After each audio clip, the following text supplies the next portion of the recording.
6. 다음날 아침 그들이 그 소식을 각기 자기 가족들에게 털어놓았을 때 일어난 풍파에 대해서 그들은 미처 아무런 대책도 세워놓지 못했다. 방고흐 가족의 경우엔 문제는 단지 돈 문제였다. 태호가 그를 부양하고 있는 판국에 그가 아내를 맞아들인다는 것은 가당치도 않은 일이었다. 넌 우선 돈을 벌어 너의 생활을 착실히 이루어 나가야만 한다. 그러고 나서야 결혼도 할 수 있어. 그의 아버지가 말했다. 내가 내 그림 기술의 가식 없는 진실과 싸움하며 착실히 생활해 나가다 보면, 빈센트가 대답했다. 때가 되면 돈벌이도 될 겁니다. 그럼 역시 그때가 되면 결혼해야 하겠지? 그렇지만 지금은 안 돼. 목사관에서의 소득은 모두 여자들만 사는 옆집에서 벌어진 일에 비하면 자그마한 돌개바람에 불과했다. 모두 결혼하지 않은 5명의 자매들이 있는 베게만 가족은 튼튼한 연합전선을 펴서 세상 전체와도 맞설 수 있는 사람들이었다. 마르코트의 결혼은 마을 사람들의 눈에는 다른 네 자매의 실패를 보여주는 살아있는 증거가 될 터였다. 그래서 베게만 부인은 5명 중 1명의 딸이 행복해지는 것보다는 다른 4명의 딸을 더 큰 불행으로부터 보호하는 게 낫다고 생각했다. 그날 마르코트는 빈센트가 배 짜는 사람들의 집으로 가는데 따라가지 않았다. 오후 늦게 그녀가 작업실로 왔다. 그녀의 두 눈이 퉁퉁 부어 있었다. 전에 없이 40살 먹은 여인의 모습 그대로였다. 그녀는 절망적인 포옹의 몸짓으로 한순간 그를 꼭 껴안았다. 식구들이 하루 종일 놀라울 정도로 당신 욕을 해댔어. 그녀가 말했다. 식구들 말대로라면 그렇게 많은 나쁜 짓을 저지른 사람이 여태껏 살아있다니 알 수가 없어. 당신도 그런 것쯤은 예측했을 텐데? 그렇긴 했지. 하지만 식구들이 그 정도로 악랄하게 당신을 공격할 줄은 몰랐어. 그는 부드럽게 한 팔을 두르고 그녀의 뺨에 키스했다. 식구들은 그냥 나한테 맡겨놔요. 그가 말했다.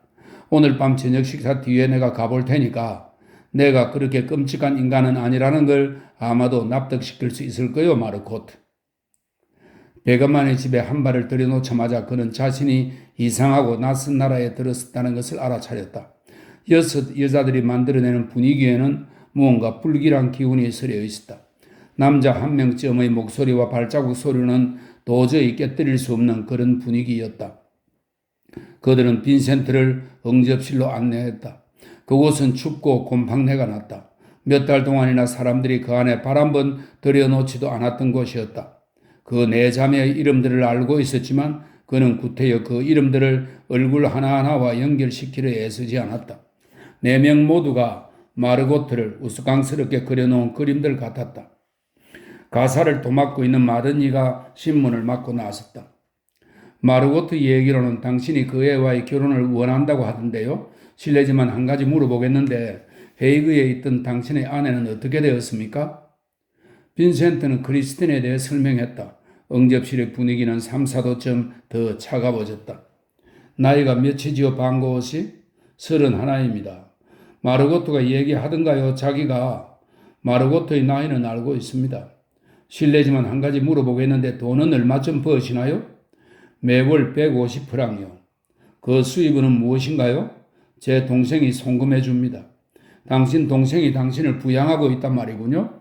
아닙니다. 다달이 월급을 지불해 주는 거죠. 그 대가로 내가 그리는 것은 뭐든 그 애가 같습니다. 그중 몇 개가 팔릴까요? 그건 실은 저도 잘 모릅니다. 그래요. 난 알고 있는데요. 당신 아버님이 내게 말씀하시더군요.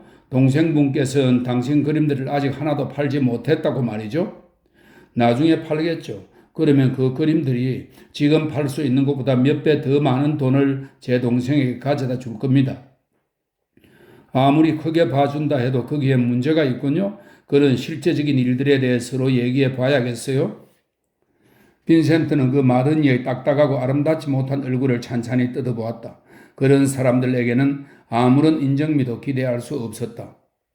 당신이 돈을 벌지 못한다면 그녀가 말을 이었다. 실례지만 한마디 묻겠는데 대체 어떻게 아내를 부양할 수 있으리라 생각하죠? 내 동생은 내게 매달 150프랑을 보내는 도박을 하기로 선택했습니다. 그건 내 동생의 일이 아닙니다. 내 경우 그것은 월급이 됩니다. 나는 그 월급을 벌기 위해 아주 열심히 일합니다. 함께 잘해 나간다면 마르고트와 난 그 월급으로 충분히 먹고 살 수 있겠죠. 하지만 꼭 그렇게 할 필요는 없어. 마르고트가 외쳤다. 내가 가진 돈만으로 내 몸은 충분히 건사할 수 있잖아. 닥쳐 마르고트.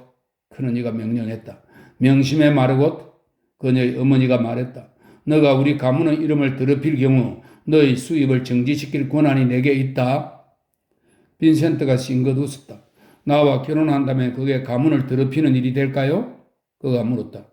우린 당신에 관해서 아주 조금밖에 알지 못해요, 방고호 씨. 그리고 그 조금이라는 것도 유감스러운 얘기뿐이지요. 화가 생활을 한 지는 얼마나 되었죠? 3년. 그런데 아직도 성공하지 못했군요. 당신이 성공하기까지 얼마만한 시간이 걸릴까요? 알 수 없습니다.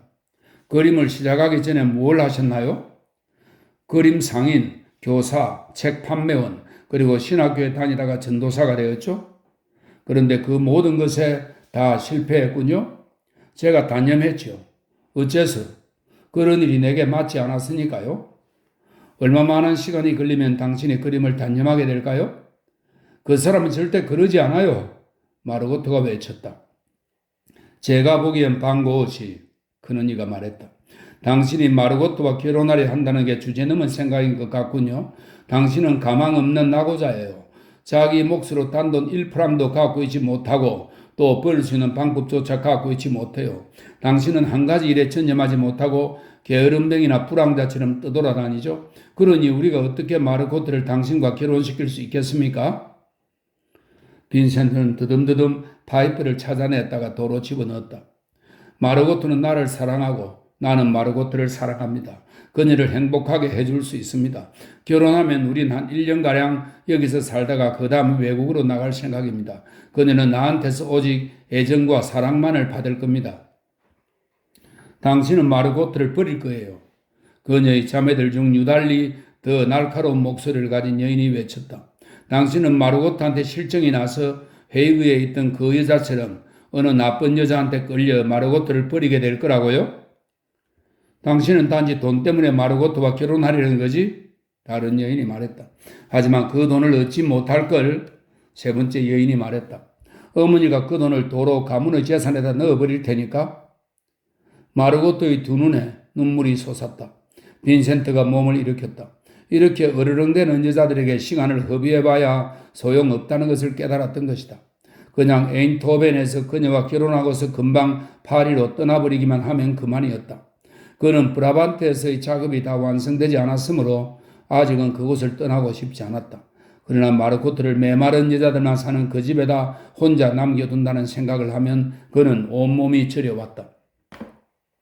그 뒤를 이은 나날 동안 마르고트는 괴로움에 시달렸다. 첫눈이 내리고 그래서 어쩔 수 없이 빈센트는 작업실에서 일해야 했다. 베개만 가지고 마르코트가 그를 찾아가지 못하도록 만들었다.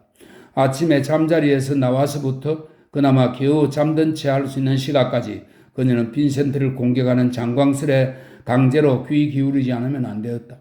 그녀는 40년간 가족과 함께 살아왔다. 그리고 빈센트를 알고 지낸 것은 겨우 몇 달에 불과했다. 자신의 자매들이 자신의 인생을 망쳐놓았다는 것을 알고 있기에 그녀는 그들을 정오했지만 그러나 정오 또한 좀 더 분명치 않은 형태의 사랑이었고 때로는 보다 강한 어떤 의무감을 불러일으키는 감정이었다. 당신이 왜 나와 함께 떠나버리라 하지 않는지 난 이해할 수 없소. 빈센트가 그녀에게 말했다. 아니면 적어도 그들의 승낙 없이라도 여기서 결혼할 생각을 왜 하지 않는지. 식구들이 날 그러도록 가만 놔두지 않을 텐데. 당신 어머니가? 언니들이. 어머니는 그냥 물러앉아서 그들 의견에 따르고 있을 따름이야. 당신 언니들이 하는 말이 문제요? 내가 어렸을 때 한 소년과 사랑에 빠질 뻔했다고 말해준 이야기 생각나? 생각나는군. 그때도 언니들이 그걸 막았어. 나의 언니들이. 왜 그런지 알 수는 없어. 줄곧 내가 하고 싶어하는 것들을 방해했거든. 내가 도회지에 있는 친척을 방문해야겠다고 결심했을 때에도 그들이 날 보내주지 않았어. 책을 읽고 싶어 할 때도 집안에 있는 좀 더 좋은 책들을 읽도록 허락받지 못했어. 남자를 집에 초대할 때마다 그 사람이 돌아가고 나면 그 사람을 발기발기 발려놓아 두 번 다시 그를 만나볼 수 없도록 만들었지. 나도 일생을 바쳐서 하고 싶은 것들이 있었어. 간호원이 된다든가 음악을 공부한다든가. 하지만 안 돼. 난 그들이 생각하는 것과 똑같이 생각하고 그들이 살아가는 바 그대로 생활하지 않으면 안 되었어. 그런데 지금도 내가 당신과 결혼하도록 그들이 날 가만두지 않겠지? 새로 얻었던 활력들이 그녀의 음성과 모습에서 대부분 사라져버렸다. 그녀의 입술은 바싹 타들어갔고 눈 밑의 작은 죽은 꾀들이 도드라져 나왔다. 그 사람들 걱정은 하지 마, 마르코트. 우리가 결혼하면 그 문제는 끝이야. 내 동생이 나들을 파리로 오라고 가끔 제안을 했는데 둘이 거기 가서 살면 되지 않소? 그녀는 대답하지 않았다. 그녀는 침대가에 앉아 바닥 늘반지를 빤히 내려다 보았다. 그녀의 양 어깨가 초승달 모양으로 굽어져 있었다. 빈센트가 그녀 곁에 앉아 그녀의 손을 잡았다. 그들의 승낙을 받지 않고 나와 결혼하기가 두렵소? 아니. 그녀의 음성에는 힘도 확신감도 없었다. 내 목숨을 끊어버릴 거야, 빈센트.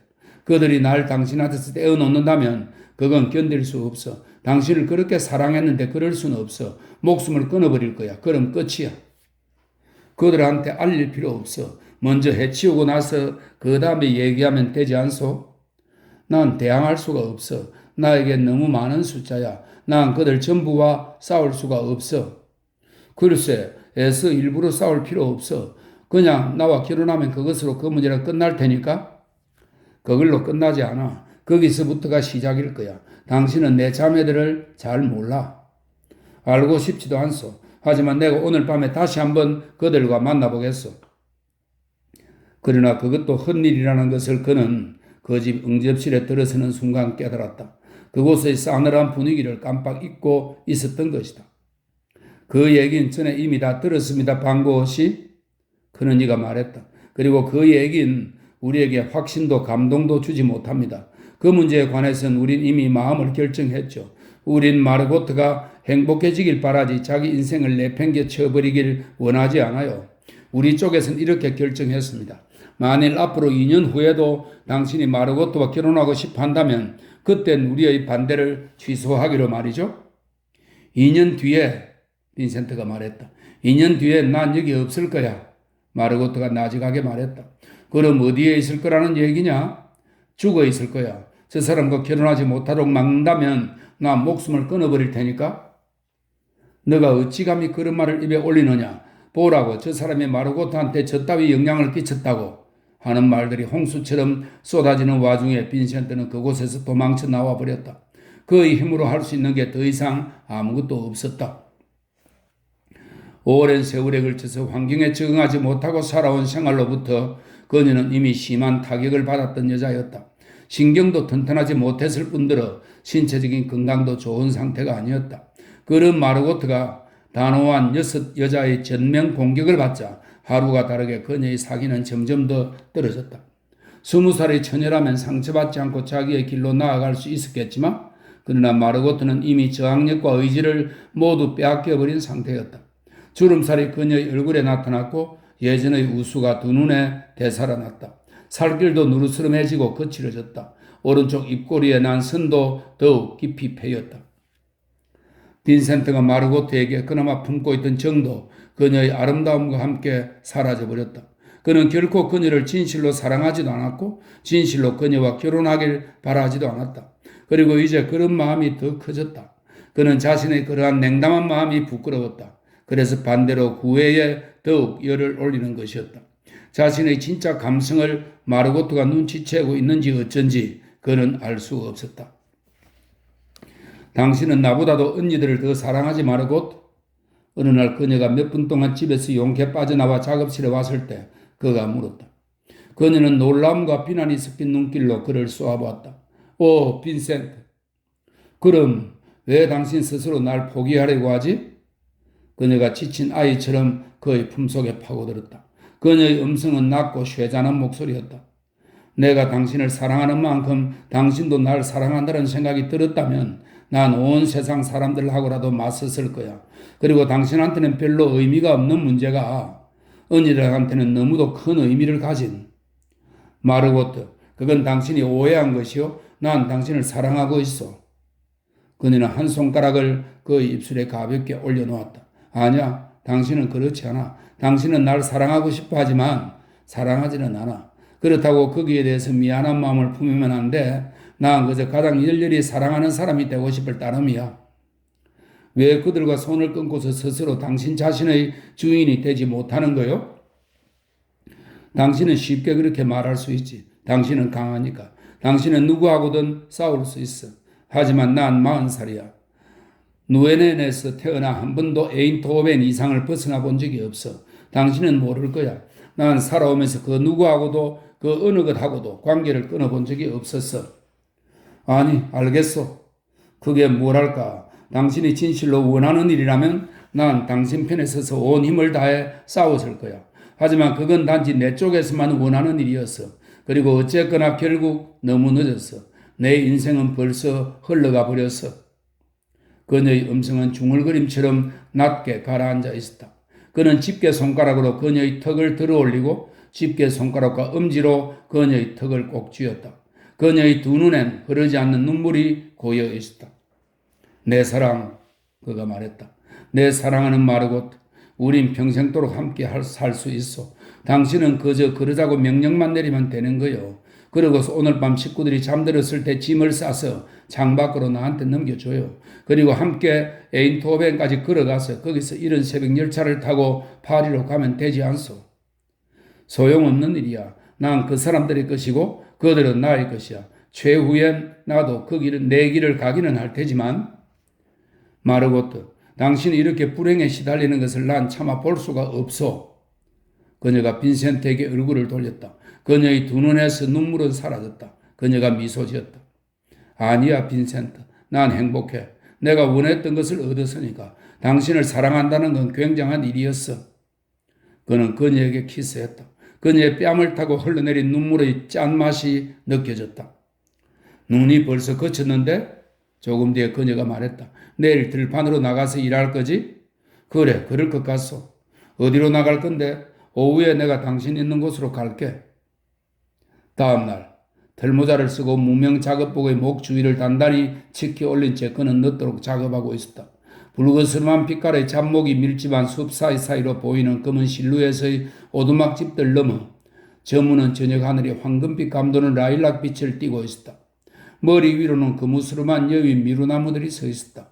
전경은 시들어 허옇게 발해가는 녹색이었고 개울가를 따라 서 있는 누르스름한 마른 갈대들과 그 사이사이로 가느다랗게 드러난 땅의 검은 흙이 거기에 변화를 주고 있었다. 마르고트가 재빠른 걸음걸이로 들판을 건너왔다. 그녀는 처음 만났을 때 입었던 그 하얀 드레스를 입고 어깨는 스카프를 두른 차림이었다. 그녀의 양볼에 어린 어렴풋한 홍조가 그의 눈에 띄었다. 그녀는 불과 몇 주일 전에 사랑의 힘으로 그토록 아름답게 꽃 피어났던 그때 그 여인의 모습을 하고 있었다. 그녀의 손에 바느질 바구니가 들려 있었다. 그녀는 두 팔로 와락 그의 목을 끌어안았다. 그녀의 심장이 거칠게 뛰는 것을 그는 느낄 수 있었다. 그는 그녀의 고개를 뒤로 젖히고 그녀의 갈색 눈속을 들여다보았다. 그녀의 눈 속에서 서글픈 웃음은 사라지고 없었다. 왜 그래? 그가 물었다. 무슨 일이 있었어? 아니. 그녀가 외쳤다. 그냥 행복해서 그래. 당신과 다시 함께 있게 돼서 말이야. 그런데 왜 이렇게 가벼운 드레스 차림으로 나왔지? 그녀는 한순간 침묵에 잠겼다가 이윽고 입을 열었다. 빈센트, 당신이 아무리 먼 곳으로 간다 해도 나에 대해 언제나 딱 한 가지만은 기억해 주기 바래. 뭔데 마르고트? 내가 당신을 사랑했다는 사실을, 당신의 일생 중에서 다른 그 어느 여인보다도 더 깊이 당신을 사랑했다는 사실을. 빈센트, 언제나 기억해 줘. 당신 왜 그렇게 몸을 떨지? 아무것도 아니야. 난 갇혀 있었어. 그 때문에 이렇게 늦게 온 거야. 그림은 거의 끝나가? 조금만 더 있으면. 그럼 전에 하던 대로 난 당신 일하는 동안 뒤에서 가만히 앉아 있을게. 당신도 알겠지만 난 당신 일에 걸리적거리거나 방해되고 싶지 않아. 내가 바라는 건 단지 당신을 사랑할 수 있도록 해달라는 것뿐이야. 물론이지 마르고트. 그는 그 밖에 달리 할 말이 생각나지 않았다. 자, 이젠 다시 일을 시작해 당신. 그리고 다 끝내고 함께 집으로 돌아갈 수 있도록. 그녀의 몸이 조금 떨리고 있었다. 그녀는 스카프를 끌어당기면서 말했다. 시작하기 전에 빈센트, 한 번만 더 키스해줘. 그때 당신 작업실에서 해줬던 것과 똑같이. 우린 그때 서로의 팔에 안겨 무척 행복했는데. 그는 다정하게 키스했다. 그녀는 드레스 자락을 끌어당기고서 그의 뒤편에 앉았다. 태양이 사라지고 평평한 들판 위로 짧은 겨울날의 황혼이 내리고 있었다. 전원에 깔리는 석양역의 정적이 그들을 삼켰다. 병이 딸그랑하는 소리가 났다. 마르고트가 반쯤 숨죽인 비명과 함께 무릎으로 몸을 세우더니 이윽고 격렬한 경련을 일으키며 땅에 푹 쓰러졌다. 빈센트가 벌떡 일어나 그녀에게로 휙 몸을 날렸다. 그녀의 두 눈은 감겨져 있고 얼굴 전체에 냉소적인 미소가 퍼져 있었다. 그녀는 연이어 짧은 경련을 일으켰다. 그녀의 몸뚱이가 빳빳해지면서 활처럼 뒤로 휘었고 양팔이 뒤틀렸다. 빈센트는 눈 속에 있는 병 위로 몸을 굽혔다. 병의 아가리 바로 안쪽에 하얀 결정체의 찌꺼기가 남아있었다. 거기에서는 아무런 냄새도 나지 않았다. 그는 마르고트를 두 팔에 들지 않고 미친 듯 들판을 달려가기 시작했다. 누에넨까지는 1km의 거리였다. 마을에 데려가기 전에 그녀가 죽을까봐 겁이 났다. 막 저녁을 먹을 시간이었다. 사람들이 자기 집 문 앞에 나와 앉아 있었다. 빈센트는 한쪽 끝으로 해서 마을에 들어오긴 했지만 반대편 끝까지 마르고트를 팔해하는 채 달려가야만 했다. 베개만 가족의 집에 다다른 빈센트는 장화로 문을 꽝 차서 열고 마르고트를 응접실 소파에 내려놓았다. 마르고트의 어머니와 자매들이 뛰어들어왔다. 마르고트가 독약을 먹었습니다. 그가 외쳤다. 의사를 데려오지요. 마을 의사를 부르러 뛰어간 그는 저녁을 먹고 있는 중인 의사를 끌어냈다. 스트리키니네라는 것이 확실한가? 의사가 물었다. 그런 것 같아 보였습니다. 그런데 집까지 데려오는 시간이 있었는데도 아직 살아있단 말인가? 예. 그들이 마르고트의 집에 다다랐을 때 그녀는 소파 위에서 고통으로 몸부림치고 있었다. 의사가 그녀에게 몸을 굽혔다. 맞았어. 스트리키니네였어? 의사가 말했다. 그런데 고통을 들기 위해 다른 것을 함께 섞어서 먹었군. 냄새로 보아하니 아편 같아. 그게 해독제로 작용할 줄은 미처 알지 못했던 거야? 그럼 살아날까요?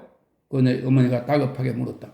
가능성이 있습니다. 당장 위트레흐트로 옮겨야 돼요. 엄중한 보살핌을 받지 않으면 안 됩니다.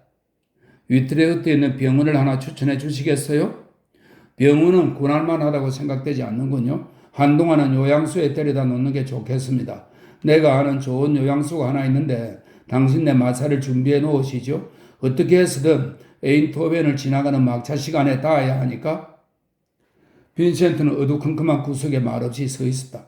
마차가 집 앞으로 끌려 나왔다. 의사가 마르고트를 담요에 싸들고 나왔다. 그녀의 어머니와 자매들이 뒤따랐다. 빈센트는 맨 뒤에 나왔다. 바로 옆집인 목사관의 현관에 그들 가족들이 서 있었다. 온 마을 사람들이 베개만 가족의 집 앞에 모여 서 있었다. 의사가 마르고트를 팔에 안고 나왔을 때 무거운 침묵이 떨어졌다. 의사가 마르고트를 마차 안에 들여놓았다.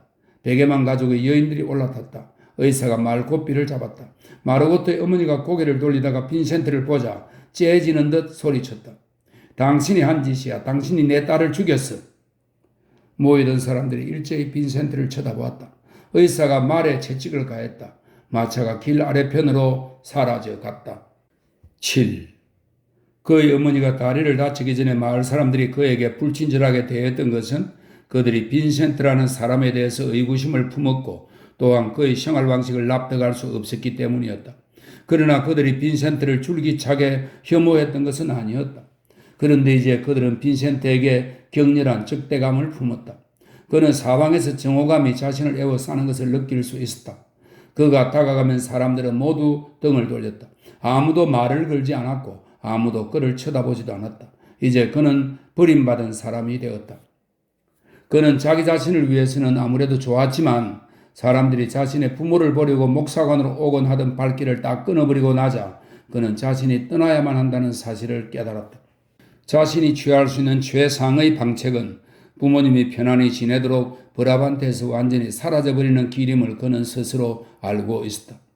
하지만 어디로 간단 말인가? 브라반트가 그의 집이었다. 거기서 언제까지나 살고 싶었다. 그는 농부들과 배 짜는 사람들을 그리고 싶었다. 그들을 그림으로 묘사하는 일에서 그는 자신의 작업의 유일한 의로움을 찾을 수 있었다. 겨울에 눈에 깊이 파묻히고 가을에 누런 낙엽으로 푹 뒤덮여서 여름엔 무르익은 밀들 사이에서 봄엔 푸른 풀들에 에워싸여 산다는 게 얼마나 근사한가를 그는 알고 있었다. 언제나 풀베는 사람들이나 농가의 처녀들과 더불어 여름엔 머리 위로 더 넓은 하늘을 이고 겨울에는 화롯가에 앉아 지금까지도 언제나 그래왔고 앞으로도 그럴 것이라는 기분 속에 산다는 게 얼마나 근사한 것인가를. 인간이 무언가 신성한 것을 창조하였다면 그 신성함에 가장 가까운 것이 빈센트에게 있어서는 밀레의 만종이었다. 꾸밈없는 농부의 생활 속에서 그는 진실하고 영원한 단 하나의 현실을 발견했던 것이다. 그는 야외에 나가서 현장 그 자체에서 그리고 싶었다. 거기서 그는 수많은 날벌레들을 처치하고 먼지와 모래와 싸워야 했다. 히드 들판과 히드 울타리를 넘어 몇 시간이나 걸어 돌아올 때면 캔버스가 여기저기 걸히곤 했다. 그래도 집으로 돌아와서 보면 자신이 현실을 똑바로 직시했음을, 그리고 그 현실의 근본적인 단순함 속에서 무언가를 사로잡았음을 알게 되는 것이었다. 자신이 그린 농부들의 그림 속에서 베이컨과 연기와 감자 찌는 냄새가 풍긴다 하더라도 그것은 결코 불건전한 것이 아니었다. 마구간은 말똥 냄새를 풍겨야 제격인 것이다. 들판에서 잘 익은 밀이나 비료나 거름 냄새가 난다면 그것 또한 좋은 것이다. 더욱이 도시에서 온 사람에게는. 그는 자신이 처한 문제를 아주 간단한 방법으로 해결했다. 신장로를 조금 내려가면 가톨릭 교회가 있었고 바로 그 옆에 교회를 관리하는 관리인 집이 있었다. 요한누스 스아프라트는 재봉사였는데 교회 일이 없을 때는 장사를 하였다. 그의 아내 아드리아나는 착한 여자였다. 그녀는 온 마을로부터 따돌림을 당한 사람에게 자신이 뭔가 해줄 수 있다는 일종의 즐거운 마음으로 그에게 방 2개를 빌려주었다. 스아프라트의 집은 가운데의 넓은 복도를 사이에 두고 둘로 나뉘어져 있었다. 안에 들어서면 오른쪽은 그 집 식구들의 살림방이었다. 왼쪽엔 길이 내다보이는 커다란 거실과 그 뒤에 딸린 그보다 작은 방이 있었다. 그 거실이 빈센트의 작업실이 되었고 그 뒤에 딸린 방이 그림 쌓아두는 창고가 되었다. 잠은 위층의 대들보 있는 다락방에서 잤는데 그 다락방의 한쪽 반은 스아프라트 집안의 빨래를 말리는 곳으로 사용되었다. 나머지 반에는 높지간 침대와 의자가 하나 있었다. 밤이 되면 빈센트는 의자에다 옷을 던져놓고 침대에 뛰어들어 담배를 피우면서 불거스름한 빛이 어둠 속으로 잠겨가는 것을 지켜보다가 잠들곤 했다. 그 작업실에다 그는 자신이 수채화 물감과 크레용으로 그린 그림들을 그려놓았다. 그것은 남정네와 아낙네들의 얼굴 모습을 흑인처럼 위로 향한 코와 튀어나온 턱뼈와 큰 귀를 힘차게 강조하여 그린 그림들이었다. 거기에는 배를 짜는 사람들과 배틀과 배틀의 북을 놀리는 여인네들과 감자를 심는 농부들 그린 것들도 있었다. 그는 동생 코르와 친하게 되었다. 둘이서 함께 벽장을 만들고 적어도 30종류는 됨직한 갖가지 새의 둥지와 히드 들판에서 온갖 종류의 이끼와 식물들을 채집했고 배틀의 북, 물레, 침대 보온기, 농기구, 낡은 모자들, 나막신, 접시 등 시골 사람들의 생활과 관련된 온갖 것들을 모아들였다. 코르와 함께 뒷뜰 한 구석에다 작은 나무를 한 그루 심기도 했다. 그는 자리 잡고 일하기 시작했다. 대부분의 화가들이 피하는 암갈색이 자신의 채색 방법에 성숙하고 원숙한 맛을 부여해준다는 사실을 그는 발견했다. 또한 노란색을 짙은 보라나 혹은 연보라 옆에 놓을 경우엔 노란색을 적게 칠해야만이 더욱 노랗게 보인다는 것도 발견했다. 그리고 그가 또 한 가지 알게 된 것은 고독이란 하나의 감옥이라는 사실이었다. 3월 히드 들판을 넘어 굉장히 먼 거리를 걸어가 한 병든 교구민을 방문하고 돌아오던 그의 아버지가 목사관 뒷 계단 위에서 갑자기 쓰러졌다. 어머니 안나가 달려갔을 때 그는 이미 죽어 있었다. 그는 낡은 교회당 곁에 있는 정원에 묻혔다. 태호가 장례식에 왔다. 그날 밤 그들은 빈센트의 작업실에 앉아 처음엔 집안일을 얘기하다가 이었고 자기들 각자의 일에 대한 얘기에까지 이르렀다. 구필 화랑을 그만두고 매월 1000프랑의 월급으로 다른 새 화랑에서 일해주지 않겠느냐는 제안이 들어왔어. 태호가 말했다. 수락할 작정이냐? 그러지 말아야 할 것 같아. 그 새 화랑의 영업 방침이란 게 순전히 상업적인 것이었거든. 하지만 너가 보냈던 편지에 의하면 구필 화랑도 물론 지금 있는 곳의 주인들도 역시 큰 이득만을 쫓고 있다는 건 알고 있어. 하지만 거기선 12년간을 같이 있었잖아. 몇 프랑 더 준다고 해서 다른 곳으로 옮길 필요가 있을까? 어느 날엔가는 여러 지점 중에 하나를 나한테 맡길 텐데 그렇게 되면 난 인상파 작품들을 차츰 팔기 시작할 거야. 인상파? 어디선가 신문에서 그런 이름을 보았던 것 같은데 인상파들이란 누구냐? 그냥 파리를 중심으로 한 일단의 젊은 화가들을 말하는 거야. 에드와르 마네, 드가, 르누아르, 클로드 모네, 시룰레, 크루베, 로트레크, 고갱, 세장, 쉐라 등이지. 어디서 그런 이름이 붙여졌지? 1874년에 열린 나다의 전람회에서 클로드 모네가 거기에다 인상, 해돋이라는 제목의 유화를 출품했거든. 그걸 보고 루이 르루아라는 한 비평가가 신문에서 인상파 전람회라고 불렀는데 그 이후로 그런 이름이 붙어버린 거야. 그 사람들 작품은 밝은 빛깔이냐 아니면 어두운 빛깔이냐? 밝은 빛깔이지. 그 사람들은 어두운 색채를 경멸해. 그럼 난 그 사람들과 함께 일할 수 없겠구나. 나도 색채를 바꿀 셈이긴 하지만 지금보다 밝은 빛깔이 아니라 지금보다 더 어두운 빛깔로 바꾸려고 하거든. 형이 파리로 오면 어쩌면 생각이 달라질지도 모르지. 글쎄, 그럴지도 모르지. 그런데 그 사람들 중에 그림이 팔리는 사람들이 있니? 뒤랑 류엘이 가끔 마네의 그림을 팔아주지. 하지만 고작 그뿐이야. 그럼 그 사람들은 어떻게 살아가지? 누가 알아? 대부분 이럭저럭 임시 변통으로 살아가지 뭐. 루소는 아이들한테 바이올린을 가르치고 고갱은 전에 다녔던 정권거래소의 친구들한테서 돈을 구워 살고 쉐라는 어머니한테서 세자는 아버지한테서 부양을 받고 나머지 사람들은 어디서 돈을 구하는지 나도 모르겠어. 너는 그 사람들을 전부 알고 있구나, 테오? 그럼 서서히 친해지고 있는 중이야. 구필 화랑에다 자그마한 구석자리를 주어 그들의 그림을 전시하고자 주인들을 설득시키려 했었지만 그 사람들은 인상파의 그림에는 눈도 돌리려 하지 않는걸. 그 인상파 작자들은 내가 꼭 만나봐야 할 사람 같은데 이봐라 테오야. 넌 내게 다른 화가들과 만나 무언가 새로운 기분을 얻게끔 해준 적이 전혀 없지 않느냐? 테오는 작업실의 앞 창문으로 가서 관리인의 집과 에인트호벤으로 가는 도로 사이에 가로놓인 자그마한 채소밭을 내다보고 있었다. 그렇다면 파리로 와서 나와 함께 살아. 그가 말했다. 형도 분명코 언젠가는 결국 파리로 와야 될 테니까. 난 아직 준비가 덜 되었어. 여기서 먼저 끝마쳐야 할 작업이 있어. 글쎄, 형이 계속 지방에 머문다면 형과 같은 부류의 사람들과 사귀길 바랄 수는 없을 거야.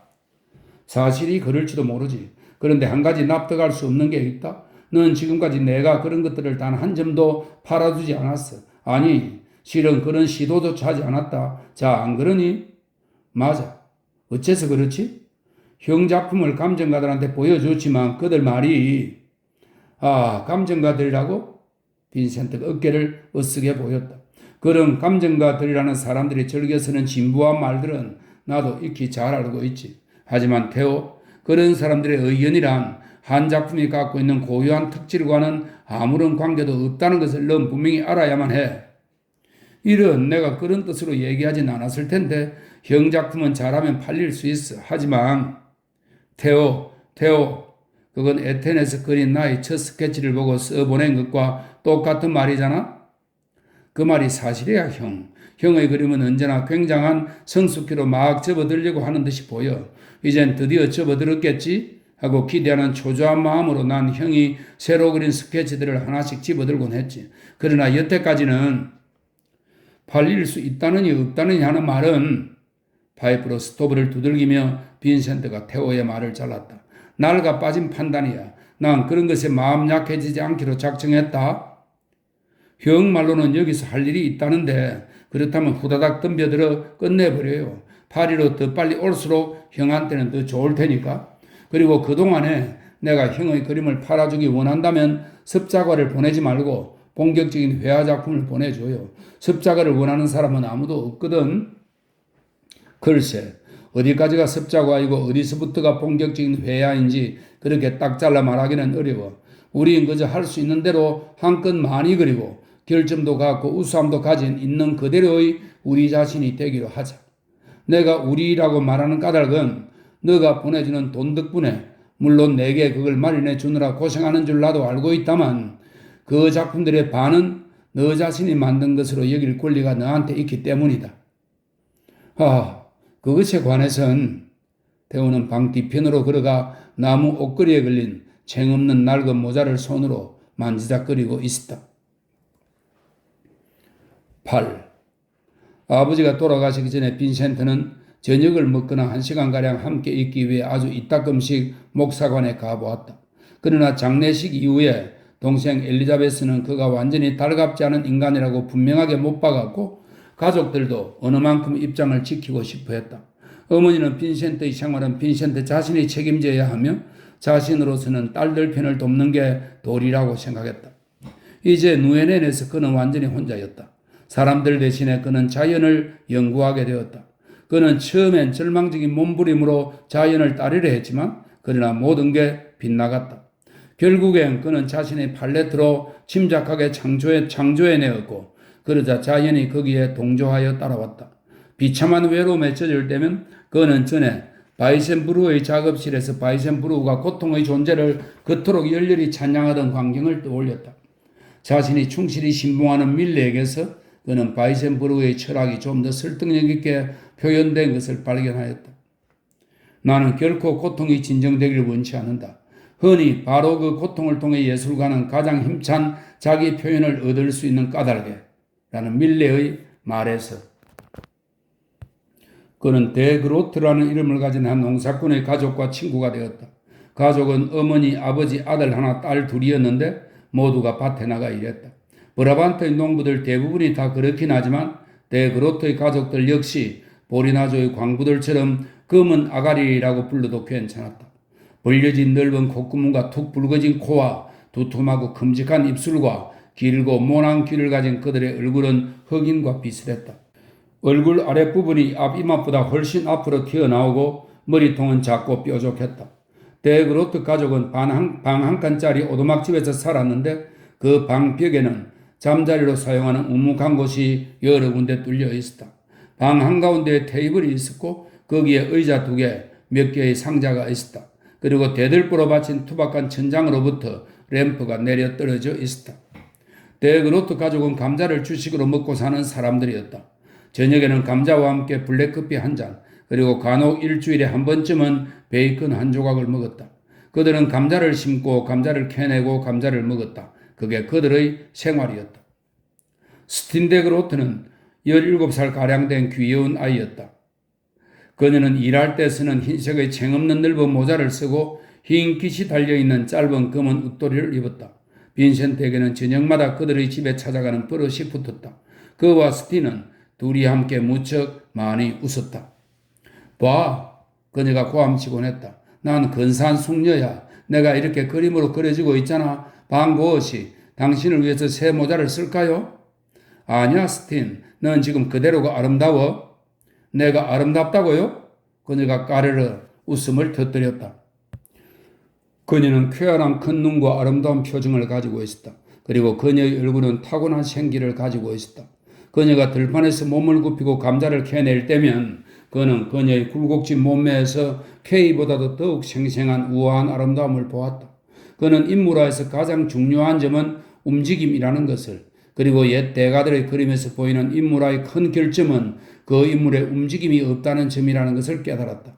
그는 데그로트의 가족이 들판에서 밭을 일구는 모습을, 그리고 집에 돌아와 식탁에 앉아 찐 감자를 먹는 모습을 스케치했고, 그럴 때면 스틴이 언제나 그의 어깨너머로 기웃기웃거리면서 그와 농담했다. 가끔씩 일요일 같은 날엔 그녀는 깨끗한 챙없는 모자를 쓰고 깨끗한 깃을 달고서 그와 함께 히드 들판을 걸었다. 그것은 농부들이 가질 수 있는 유일한 즐거움이었다. 마르고트 베게만이 당신을 좋아했죠? 그녀가 언젠가 한번 물었다. 그래. 그런데 어째서 죽어버리려고 했을까요? 그녀의 가족이 나와 결혼시키려 하지 않았기 때문이지. 그 여자는 바보야. 그게 나였다면 난 죽는 대신에 어떻게 했을 것 같아요? 나라면 당신을 사랑했을 거예요. 그녀는 빈센트의 얼굴에 웃음을 뿜어내고서 소나무 숲속으로 달아나 버렸다. 하루 종일 그들은 소나무들 사이에서 웃고 놀았다. 산책하고 있던 다른 쌍들이 그들을 보았다. 스틴은 웃는데 타고난 재주를 가지고 있었다. 빈센트가 하는 별 의미 없는 말이나 행동에도 그녀의 입에서는 거침없는 웃음소리가 튀어나왔다. 그녀는 그와 씨름을 하면서 그를 땅바닥에 내던지려고 애를 쓰기도 했다. 그가 그녀의 집에서 그리는 것들이 자기 마음에 들지 않으면 그녀는 그 그림에다 커피를 마구 쏟아붓거나 그것을 아예 불 속에 던져버리곤 했다.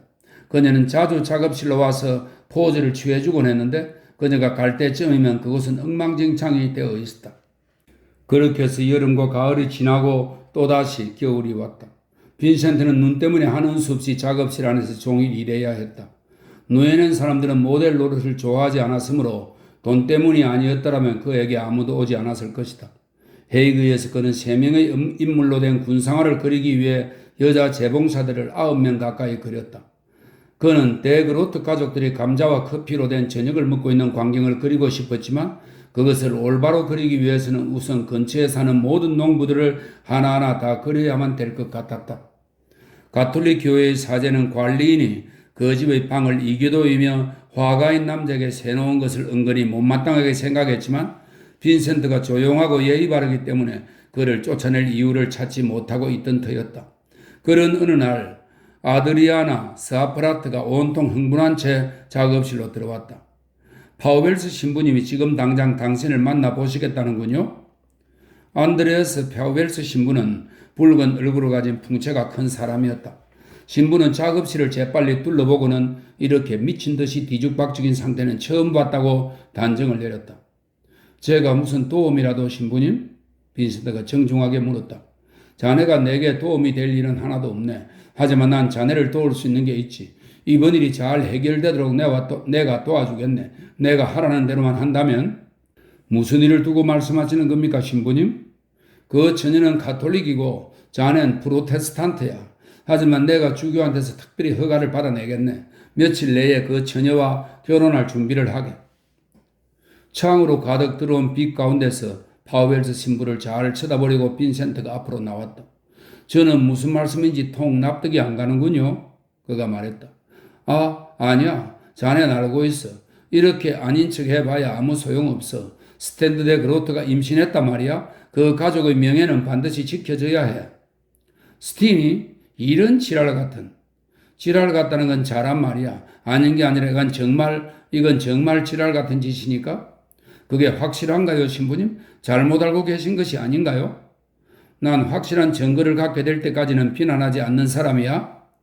그러면 스틴이 당신에게 스틴이 내가 그 사내였다고 말했단 말인가요? 아니야. 그 사내 이름은 우리한테 말하길 거부했어. 그런데 어째서 신부님은 그런 영광을 내게 안겨주십니까?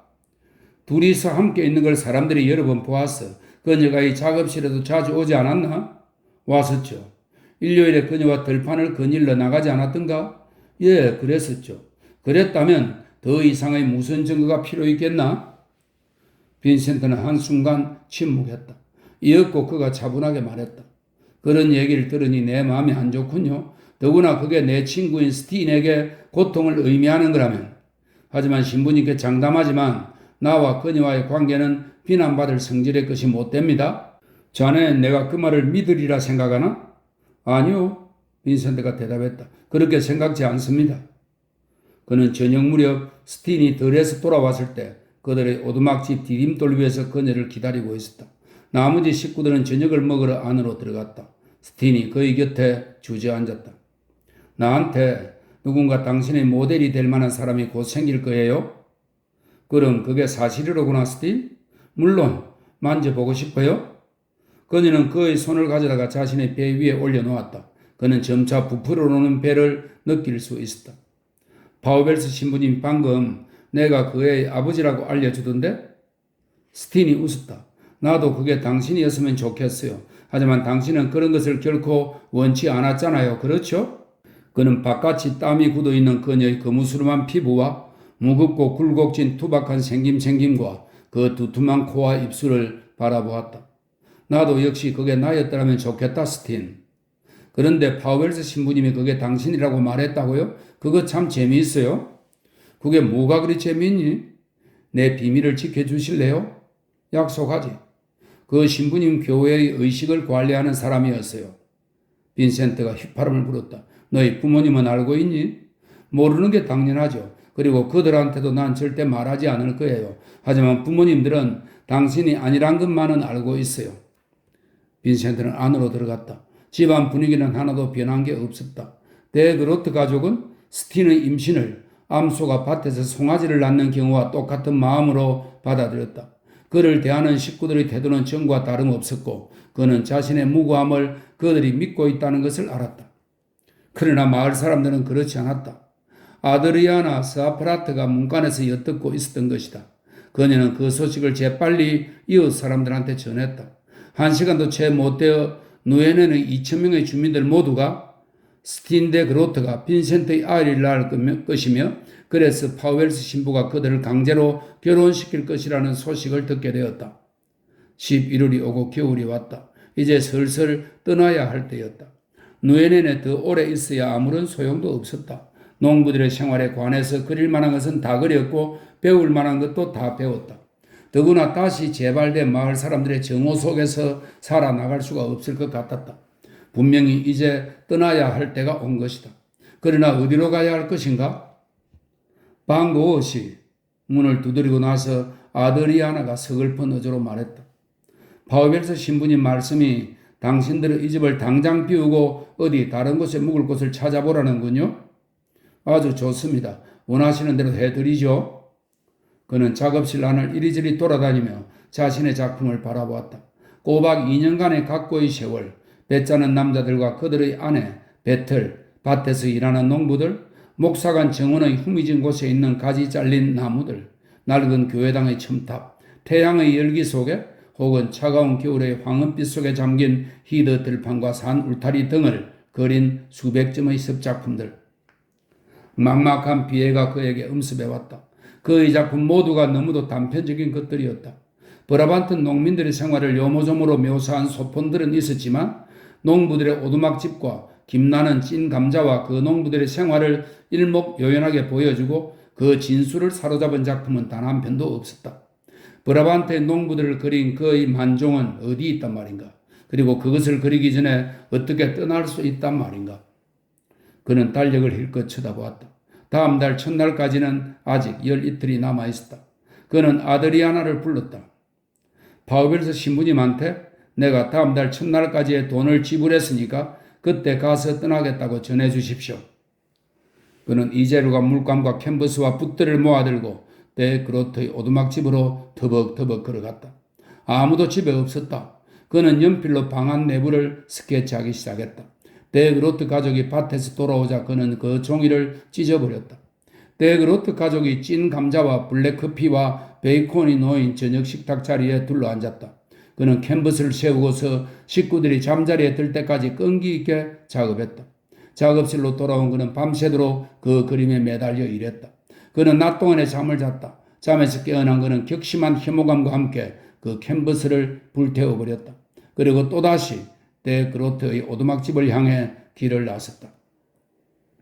네덜란드의 옛 대가들에게서 그는 소묘와 색채는 하나이다 라는 사실을 배웠다. 데 그로트 가족은 살아오면서 언제나 변하지 않는 똑같은 위치에서 밥상머리에 둘러앉았다. 빈센트는 등불 아래 감자를 먹고 있는 이 사람들이 접시로 가져가는 바로 그 손으로 대지를 일구었다는 것을 분명하게 표현하고 싶었고 그것을 통해 손의 노동에 대해 그리고 그들이 얼마나 정직하게 일해서 먹고 살아가는가 하는 것에 대해 얘기하고 싶었다. 한 캔버스에 맹렬하게 덤벼드는 그의 오래된 버릇이 지금 이 순간에 무척 쓸모가 있었다. 그는 엄청난 속도와 활력을 가지고 일했다. 자신이 무엇을 하고 있는지 생각할 필요도 없었다. 이제까지 그는 농부들과 오두막집과 김이 나는 찐 감자 앞에 모여 앉은 농부들의 가족을 수백 번이나 그렸던 것이다. 파우벨스 신부가 오늘 여기 왔더군. 스틴의 어머니가 말했다. 무엇 때문에 왔던가요? 빈센트가 물었다. 우리가 당신에게 포즈를 취해주지 않으면 우리한테 돈을 주겠다고 말하던데. 그래서 그 사람한테 뭐라고 말했습니까? 당신은 우리 가족의 친구라고 말했지. 그 신부님이 이 근처 집집마다 찾아다니던 걸 스틴이 끼어들었다. 하지만 사람들이 신부님한테 그의 동정을 받느니 차라리 당신의 모델 노릇을 해서 일수라도 받겠다고 말했대요. 다음날 아침 그는 어제 그린 캔버스를 다시 찢어버렸다. 분노와 무력감이 반반씩 섞인 감정이 그를 사로잡았다. 이제 열흘밖에 남지 않았다. 누에넨에서 빠져나가야만 했다. 점점 더 견딜 수 없게 된 것이다. 하지만 밀레에 대한 약속을 이행하기 전에는 그곳을 떠날 수 없었다.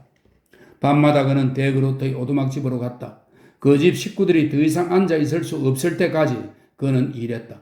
밤마다 그는 새로운 색 배합과 서로 다른 갖가지 명암과 프로포르시옹을 시도했다. 그리고 날마다 그는 자신이 실패했음을, 자신의 작품이 불완전함을 깨달았다. 그 달의 마지막 날이 왔다. 그동안 빈센트는 미친 듯이 자신을 혹사시키면서 일해왔다. 그는 잠도, 대개는 먹는 것도 잊고 지냈다. 그는 신경의 힘 하나만으로 살고 있었다. 실패할수록 흥분은 고조되었다.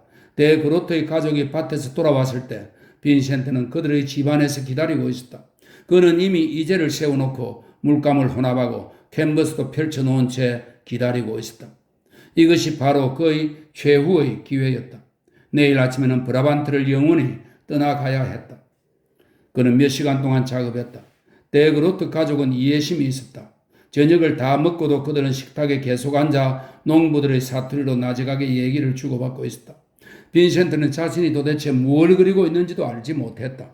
그는 아무런 생각도 아무런 의식도 없이 다만 자신의 손과 이젤 사이에 놓인 캔버스에만 맹렬히 덤벼들었다. 10시가 되었을 무렵에 데그로토의 가족이 슬슬 잠들기 시작했고 그는 기진맥진했다. 그는 그 캔버스에 매달려 할 수 있는 대로 온 힘을 다했다. 그는 자기 물건들을 모두 주워 모았다. 그는 스틴에게 키스했고 그들 모두에게 작별의 말을 했다. 그는 밤을 내치며 자신이 걷고 있다는 의식도 없이 터벅터벅 집으로 돌아왔다. 작업실에서 그는 그 캔버스를 의자 위에 올려놓고 파이프에 불을 붙이고 나서 자신의 작품을 뜯어보며 서 있었다. 모든 게 틀렸다. 실패작이었다. 거기엔 영혼이 들어있지 않았다. 또다시 실패한 것이었다. 브라반트에서의 2년간의 노고가 물거품이 되었다. 그는 입끝이 뜨거워지도록 마지막 한 모금까지 파이프를 피웠다. 그는 가방을 챙겼다. 벽과 장에서 자신의 섭작품들을 모두 떼어모아 커다란 상자에다 넣었다. 그는 소파에 몸을 던졌다. 얼마만한 시간이 흘렀는지 알 수 없었다. 그는 벌떡 일어나 간밤에 그린 캔버스를 틀에서 떼내어 한 구석에다 휙 던져버리고서 새로운 캔버스를 올려놓았다. 그는 물감을 조금 섞고 앉아서 일하기 시작했다. 사람은 처음엔 절망적인 몸부림으로 자연을 따르려 하지만 그러나 모든 게 빗나간다. 결국엔 자신의 팔레트로 침착하게 창조해내고 그러면 자연이 거기에 동조하여 따라온다. 사람들은 내가 상상으로 그린다고 생각한다. 그러나 그것은 사실이 아니다. 나는 기억으로 그린다.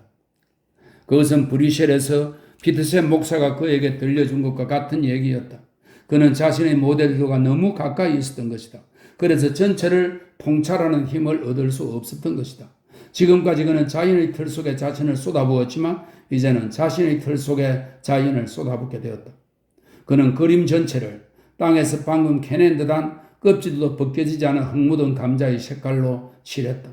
거기에는 더러워진 리넨 식탁보와 연기에 그을린 벽과 투박스는 쓱가리로부터 내려떨어진 등불이 있었고 스틴이 아버지에게 찐 감자를 내주고 어머니가 블랙커피를 따르고 오빠가 컵을 입으로 가져가는 모습이 있고 그리고 그들 모두의 얼굴에는 만물의 영원한 질서를 조용히 인내하며 받아들이는 표정이 어려 있었다. 해가 솟아오르고 창고의 창문으로 햇빛이 조금 새어들어왔다. 빈센트는 앉아있던 삼각 걸상에서 몸을 일으켰다. 그는 더할 나위 없이 침착하고 평온한 기분을 느꼈다. 열 이틀간의 흥분은 사라졌다. 그는 방금 끝마친 자기 작품을 바라보았다. 거기서 베이컨과 연기와 김나는 찐 감자의 냄새가 났다. 그는 싱긋 웃었다. 이제 자신의 만종을 그린 것이었다. 사라져가는 것들 속에서 영원히 사라지지 않는 것들을 사로잡았던 것이다. 브라반트의 농부들은 이제 영원히 죽지 않을 것이다. 그는 달걀 흰자위로 그 그림을 닦았다. 그는 자신의 소묘와 유화작품이 들어있는 상자를 목사관으로 가지고 가서 어머니에게 맡기고 작별을 구했다. 작업실로 다시 돌아온 그는 아까의 그 캔버스 위에다 감자를 먹는 사람들이라고 써놓고 그것과 함께 그의 가장 훌륭한 습작품들을 몇 점 싸들고 파리로 향했다.